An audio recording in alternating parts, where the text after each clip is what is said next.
you feel like everyone's in this full-blown panic to apply AI to everything right now, and you are trying to figure out how to learn the right AI applications and stand out? You've got meetings, you've got emails, you've got strategy decks. It's all on how can we use AI. But my biggest question for you today is, what if the system that we're trying to automate, if it's actually inefficient, right? No one's looking at that. Because if that is true, that AI is doing all of this automation, and in most organizations it very well may, then we may not be speeding up processes if this ends up being actually inefficient, right? We're basically speeding up dysfunction. Hi, I'm Jennifer. I'm a human performance strategist and the creator of the CLEAR method, which is a system that transforms professionals and helps you stay calm, think clearly, and lead with confidence in this age of AI, because human performance is what is going to matter at the end of the day. Think about it like this.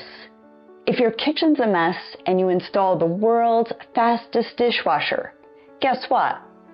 You'll have cleaner dishes faster, right? But it's still in a messy kitchen, right? AI is that dishwasher. It doesn't reorganize all of the chaos for you, but it amplifies whatever system you already have. And that can be good or bad, right? So if you have a good system, it's going to amplify it even further. But if your system's bad, it's going to show up.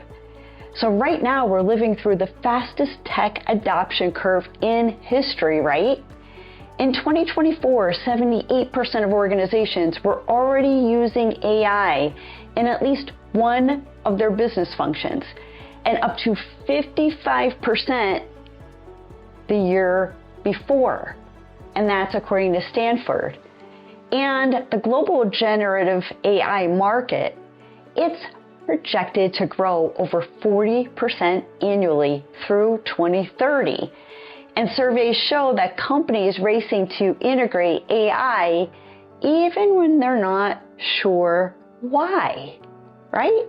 So AI might not always be the answer, but AI is not going away anytime soon, and we can't sit here and, hope and wish for those of you that may not be on the AI train that maybe this is a fad, maybe this will go away. It's here and it's here to stay, and it's been here for a while.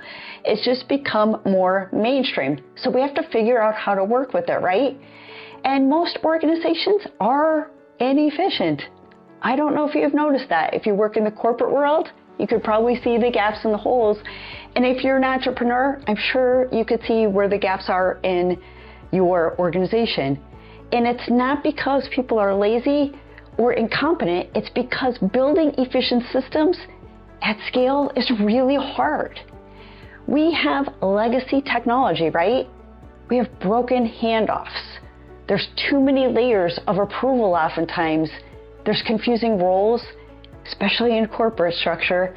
And there's constant change, regardless if you are an entrepreneur or you work in the corporate world. And instead of slowing down to fix these things, because sometimes there's no time, right? We're throwing AI on top of all of it, hoping that it'll somehow magically make this all work amazing. And it won't. When we have a broken system, we need to fix the broken system. And we need to figure out, how do we incorporate AI into the fixes? And the data doesn't lie here. According to McKinsey and EY, fewer than 25% of AI projects actually deliver their expected return on investment. That's a pretty low number when all we hear about is AI, right? And get this, a recent study found that 95% of companies saw zero financial return on their AI investments. Why? Because they've tried to automate inefficiency. They already have a broken system, right? They plugged AI into broken workflows, messy data, and unclear processes.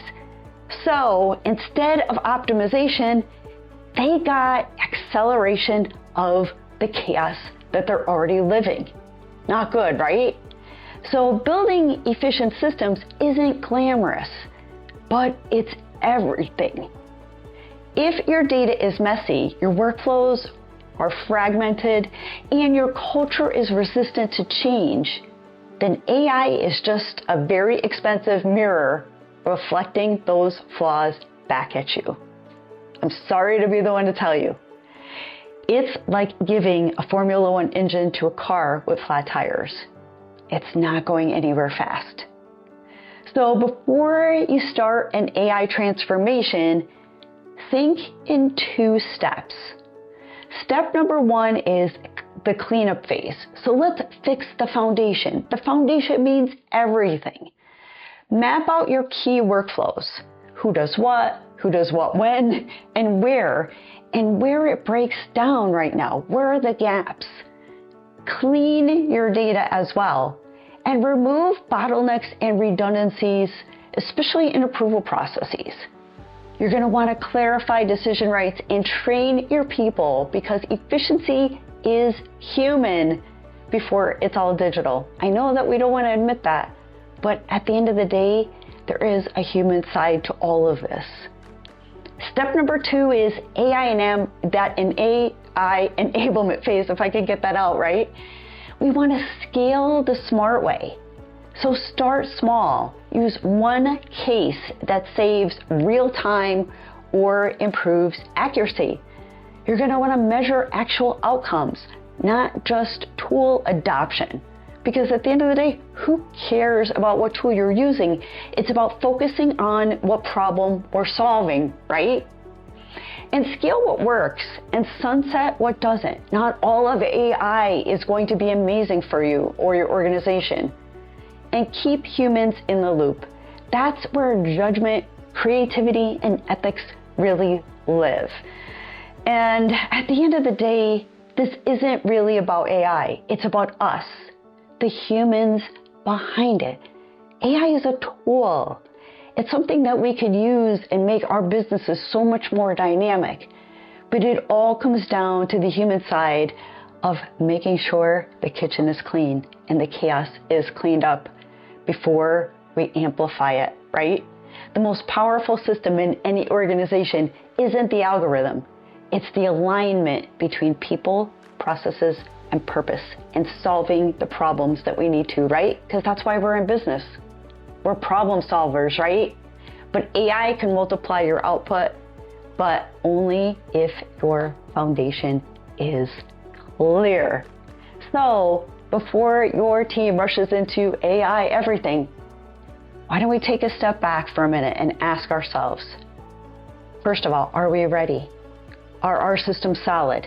And am I in an organization where our people are empowered? We have to figure that out too, right? Because AI won't fix inefficiency. It will, in fact, expose it.